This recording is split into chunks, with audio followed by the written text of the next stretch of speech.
बिस्मिल्लाहिर्रहमानिर्रहीम अस्सलाम वालेकुम। Welcome to my YouTube channel. आज मैं आपके लिए रेसिपी लेके आई हूँ। बहुत ही मज़ेदार किस्म का हम बनाएंगे रिफ़्रेशिंग कैरी का शरबत, जिसकी तमाम टिप्स ट्रिक्स आज आपके साथ शेयर करूँगी। तो चलिए जल्दी से रेसिपी स्टार्ट करते हैं।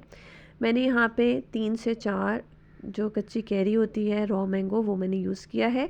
अभी आपको लग रहा है कि मैंने 3 यूज़ किए हैं, लेकिन आगे जाके मैंने यहाँ पे 4 मैंगोज़ जो है ना वो यूज़ किए थे। अच्छे से आपने इसको धो लेना है, वॉश कर लेना है, और उसके बाद अब आप इसकी जो पील है उसको रिमूव कर लेंगे, छिलका इसका उतार लेंगे इस तरह से।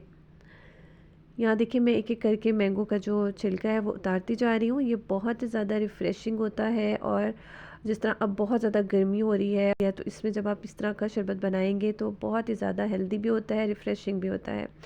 यहाँ देखिए यहाँ पे मैंने मैंगोज़ के जो छिलके हैं वो रिमूव कर लिए हैं। और मैं यहाँ पर 4 मैंगोज़ जो है ना वो यूज़ कर रही हूँ, 4 कैरियाँ यूज़ कर रही हूँ। मुझे थोड़ा कम लग रहा था तो इसलिए मैंने एक और ऐड कर ली। और ग्राम्स में अगर आप लेंगे तो तकरीबन 500 ग्राम होगा, हाफ़ केजी के बराबर मैंने जो है ना ये कैरी यूज़ की थी।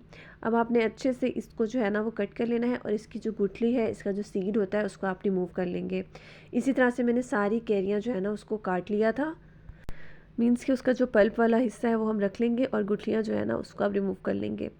आप गुठली के साथ भी इसको बॉईल कर सकते हैं। मैं इस तरह से करती हूँ तो इस तरह ज़रा आसानी मुझे रहती है, और गुठली आपकी पहले से ही रिमूव हो जाती है।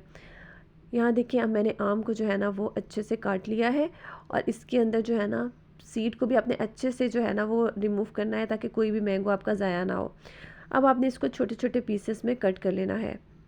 इससे क्या होगा, जब हम इसको बॉईल करेंगे तो ये बहुत ही इजीली मैश भी हो जाएगा, और उसके बाद आगे जाके ब्लेंड भी बहुत आसानी से हो जाएगा। यहाँ देखिए सारा जो है ना आम मैंने इसको छोटे पीसेस में कट कर लिया है। उसके बाद अब मैंने एक बड़ा कढ़ाई ले लें या पैन ले लें, बर्तन, जिसके अंदर आपने अपने ये सारा मैंगो जो है ना वो डाल देना है। कच्ची कैरियाँ जो है ना हमने ऐड कर देनी है। उसके बाद अब मैं इसके अंदर चीनी ऐड कर रही हूँ। 1 कप मैं इसके अंदर ऐड कर रही हूँ मेजरिंग कप के साथ। आप किसी भी कप की मेजरमेंट के साथ इसमें जो चीनी है वो ऐड कर सकते हैं। अगर आप थोड़ा ज़्यादा मीठा पसंद करते हैं तो 1 से 1.5 कप आप जो है ना इसमें ऐड कर सकते हैं। मैंने सिर्फ 1 कप ऐड की है, और उसी कप के साथ ही मैं इसके अंदर पानी ऐड कर रही हूँ। मेजरिंग कप थोड़ा साइज़ में छोटा होता है, इसलिए मैंने 4 कप पानी ऐड किया है। अगर आप ग्लास के साथ पानी ऐड कर रहे हैं तो 2 ग्लास पानी काफ़ी हो जाएगा। 4 कप पानी ऐड कर दिया, 1 कप चीनी ऐड कर दी, और 500 ग्राम मैंने यहाँ पे तकरीबन कैरी यूज़ की है। उसके बाद अब इसको हम कवर करेंगे। कवर करके हम इसको दरमियानी आंच पर ढककर पकने के लिए रख देंगे। यहाँ देखिए इसके अंदर बॉयल आना स्टार्ट हो गया है। थोड़ा सा हम इसको स्टिर करेंगे, क्योंकि हमने चीनी डाली है तो वो अच्छे से मिक्स हो जाए। उसके बाद इसको कवर करके दोबारा से हम कैरी के गलने तक इसको पकाएंगे। अभी हमारी कैरी जो है ना वो गली नहीं है, मतलब अभी सॉफ़्ट नहीं हुई, थोड़ी सी अभी मुझे हार्ड फील हो रही थी। यहाँ देखें अब यहाँ पर जो है ना हमारी कैरी काफ़ी हद तक सॉफ़्ट हो गई है। जब इस कंडीशन पे आ जाए तो आपने इसका फ्लेम जो है ना वो मीडियम से मीडियम हाई कर देना है, और उसके बाद अब आप इसको जो है ना वो रिड्यूस होने तक पकाएंगे, कि जो पानी 4 कप डाला था हमने वो 2 कप तक रह जाए। यहाँ देखिए इसका पानी जो है ना वो रिड्यूस होना स्टार्ट हो गया है, और चम्मच आप थोड़ी थोड़ी देर के बाद हिलाते रहेंगे, और फिर आपने इसका ढक्कन भी बेशक रिमूव कर दें। यहाँ देखिए अब यहाँ पर जो है ना ये हाफ़ हो चुका है, इसका पानी रिड्यूस होके मतलब 2 कप तक रह गया है। अब हमने इसका फ्लेम वापस से मीडियम लो कर देना है, और मैं इसके अंदर ऐड कर रही हूँ ब्लैक सॉल्ट, मतलब कि काला नमक, हाफ़ टेबल स्पून के बराबर, या फिर आप 1 टीस्पून तक इसमें ऐड कर सकते हैं। साथ ही इसके अंदर मैं ज़ीरा पाउडर ऐड कर रही हूँ, वो मैं यहाँ पे हाफ़ टेबल स्पून ऐड कर रही हूँ, मीन्स के 1 टीस्पून के बराबर। और इसको हम अच्छे से करेंगे मिक्स। इससे बहुत अच्छा फ्लेवर आएगा, और टेस्ट भी इन्हेंस हो जाएगा। जो सॉल्ट आप इसके अंदर डालेंगे उससे भी जो है ना आपकी बॉडी के जो नमकियात हैं वो पूरे हो जाएंगे। अब हम इसके अंदर ऐड करेंगे लेमन जूस। 1 टेबलस्पून भर के मैंने लेमन जूस ऐड किया है, और 6 से 7 मैंने यहाँ पर पुदीने के पत्ते ऐड किए हैं। जैसे ही मैंने इसके अंदर मिंट लीफ ऐड किए, इसको थोड़ा सा मैंने मिक्स किया, और उसके बाद इसका फ्लेम मैंने ऑफ़ कर दिया ताकि ये थोड़ा सा ठंडा हो जाए। यहाँ देखिए हमारा शरबत जो है ना वो जो कैरी है वो ठंडी हो गई है, और बिल्कुल देखिए बिल्कुल मैश आपको फ़ील हो रहा है कि बहुत अच्छे से गल भी गई है, और मैश टाइप इसका बन गया है। अब हमने इसको ब्लेंडर जग में डाल लेना है, या फिर आप मिक्सी जार में भी इसको डाल सकते हैं, जिसमें भी आप इसको पीसना चाहें। उसके बाद इसको सारे मिक्सचर को मैंने डाल दिया, और उसके बाद हम इसको फ़ाइन ब्लेंड कर लेंगे। ये बहुत ही मज़े का आपका शरबत बन के तैयार होता है। आप एक दफ़ा बनाएं और पूरे 1 महीने तक आप इसको जो है ना वो यूज़ कर सकते हैं। ये बिल्कुल ख़राब नहीं होगा। यहाँ देखिए इसको मैंने अच्छे से कर लिया था ब्लेंड। अब मैंने थोड़ी बारीक वाली सीव जो है ना छन्नी यूज़ की है, क्योंकि आपको पता है कि आम के अंदर बहुत ही पतला सा धागा टाइप रेशा टाइप होता है, हमने उसको जो है ना वो रिमूव करना है। अब इसी स्ट्रेनर के ऊपर छन्नी के ऊपर मैंने अपना सारा शरबत का जो मिक्सचर है वो ऐड कर लिया है, लेकिन कुछ हमारा जो है ना वो जग के अंदर रह भी जाता है उसकी साइड्स पे, वो अभी मैंने इसके अंदर ऐड नहीं किया। प्लेन हमने सिर्फ़ और सिर्फ इसके अंदर अपना वो जो मिक्सचर है ना जितना इसमें आ गया वो हमने डाल दिया। अब आपने इस तरह से चम्मच की मदद से, ये स्पैचुला की मदद से इस तरह से इसको हिलाते जुलाते जाएंगे और अपना सारा जो है ना हम शरबत जो है वो नीचे किसी भी बर्तन में बोल में इकट्ठा कर लेंगे। और इस तरह से छन्नी के ऊपर जो है ना वो ज़रात और वो रेशे जो है ना वो अलग हो जाएंगे जिसके अंदर मिक्स नहीं हुए थे।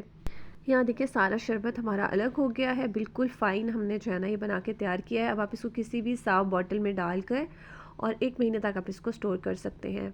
बॉटल में मैंने कीफ डाली है और उसके अंदर हम अपना शरबत ऐड करेंगे। शरबत हमारा थोड़ा सा थिक है, कीफ को थोड़ा सा उठाएंगे तो उसके बाद जैसे इसमें एयर जाएगी तो ईज़िली हमारा जो शरबत है ना वो इसके अंदर आ जाएगा। यहाँ देखिए सारा शरबत जो है ना मैंने अपनी बॉटल में डाल लिया है। अब आप इसको ढक्कन बंद करके रख सकते हैं। ये बहुत ही बेहतरीन सा आपका रिफ़्रेशिंग कैरी का शरबत जो है ना ये बनकर तैयार हो गया है। आप इसको फ्रिज में रख सकते हैं और 1 महीने तक इस्तेमाल कर सकते हैं। जब भी आपने इसको बनाना हो आप इसको पानी में डालें और अच्छे से जो है ना इसको मिक्स करें तो बेहतरीन सा आपका शरबत रेडी हो जाएगा। अब यहाँ पर हमारा जग के अंदर जो शरबत लग गया था उसके अंदर मैंने थोड़ा सा पानी ऐड किया है और उसको दोबारा से उसी सीव छन्नी के ऊपर से जो है ना हमने स्ट्रेन कर लिया है, ताकि कोई भी ज़रे हैं या जिस तरह मिंट लीव्स जो हैं जो रह गए हैं वो अलग से जो है ना वो स्ट्रेन हो जाए। ये मैंने डाल दिया। अब मैंने यहाँ पे ऐड किया है ठंडा पानी, जितना आपको ज़रूरत हो उतना आप इसमें ऐड कर सकते हैं। और शरबत अगर आपको कम मीठा लग रहा हो तो आप इसके अंदर चीनी भी और ऐड कर सकते हैं, ये आप पर है आप इसको जितना मीठा बनाना चाह रहे हैं ऐसे भी ऐड करके बना सकते हैं। और अगर आप इसको थोड़ा ज़्यादा मीठा पसंद करते हैं तो आप चीनी इसमें और भी ऐड कर सकते हैं। अब हम इसके अंदर शरबत ऐड करेंगे जितना हमें ज़रूरत है, टेस्ट कर लेंगे और उसके बाद हम इसमें और ऐड कर देंगे। यहाँ देखिए अब इसको मैं अच्छे से कर लूँगी मिक्स। और अब मैं इसके अंदर ऐड करूँगी आइस क्यूब्स, क्योंकि ये ठंडा ठंडा बहुत ही बेहतरीन सा हमारा शरबत बनके तैयार हो गया है।